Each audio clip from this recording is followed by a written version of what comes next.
Hi guys, আজি এটা কথাৰ কাৰণে আহিলোঁ। মানে বহুত দিনৰ পৰা আহিম বুলি ভাবি আছিলোঁ, কিন্তু অহা হোৱা নাছিল। আপোনালোকে ভাবিব পাৰ্চনেল কথা কিয় ইয়াত কৈছে বা কিয় এইবিলাক কৈছে, কিন্তু কথাখিনি কৈ দিলে মই শান্তি পাম, সেইটো ভাবি মই আজি ভিডিঅ'টো বনাবলৈ বাধ্য হ'লোঁ। আজি অলপ দিনৰ পৰা চাই আছোঁ মানুহে মানুহক কিয় ইমান ঘিণ কৰে, কি মানুহৰ ল'ৰা ছোৱালী নাই বুলি কি আমি এতিয়া মৰি গ'লে হ'ব ন? আমাৰ ভগৱানে দিছে, কিন্তু আমি এতিয়া দিলেহে পাম। মোৰ এনেকৈ দুবাৰ তিনিবাৰ মিছকেৰেজ হৈ গৈছে, চিজাৰিন হৈ গ'ল, কিন্তু আমি সন্তান ৰাখিব নোৱাৰিলোঁ।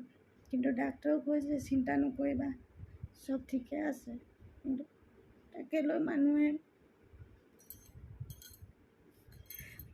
থু পেলাই ঘিণ কৰে। আমি দুটাই বোলে জীৱনত ল'ৰা ছোৱালী মোক নেদেখোঁ, এনেকৈ ঠাট্টা কৰে। আমি য'ত যাওঁ তাত নাযায়, আমাক দেখিলে ঘিণ কৰি তাৰপৰা ওলাই গুচি আহে। তেতিয়া বহুত কষ্ট হয়। এদিন নহয় দুদিন নহয়, আজি অলপ দিনৰ পৰা এনেকৈ মানুহে বহুত ব্যৱহাৰ কৰি আছে। সেইটো কাৰণে আজি মই ভিডিঅ'টো বনাবলৈ বাধ্য হ'লোঁ।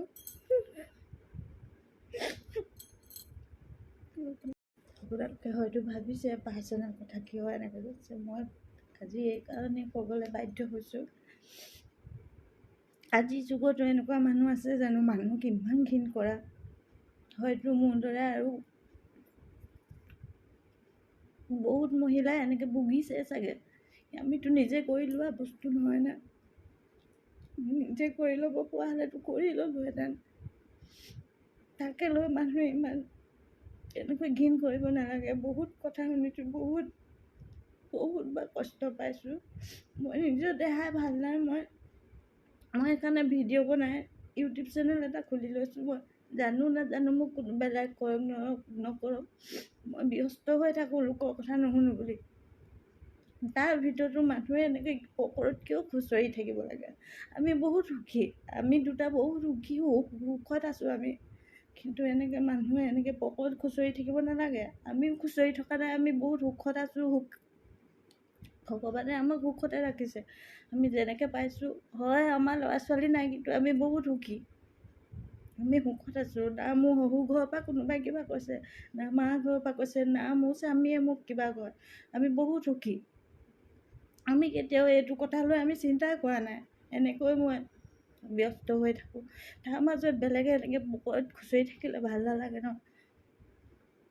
মই আজি বহুত দিনৰ পৰা নকওঁ, মই এনেকৈ ৰাজহুৱাকৈ নকওঁ, ছ'চিয়েল মিডিয়াত এইবিলাক কথা নকওঁ বুলি বহুত ধৈৰ্য ধৰি আছোঁ, কিন্তু আজি মই ক'বলৈ বাধ্য হৈছোঁ।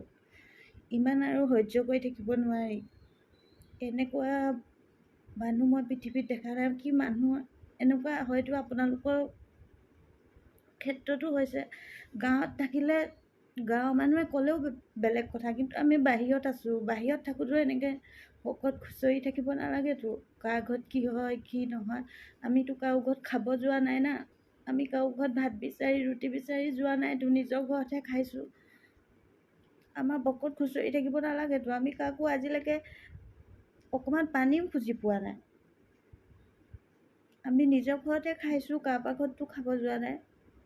এনেকুৱা কথা ক'লে ভাল নালাগে।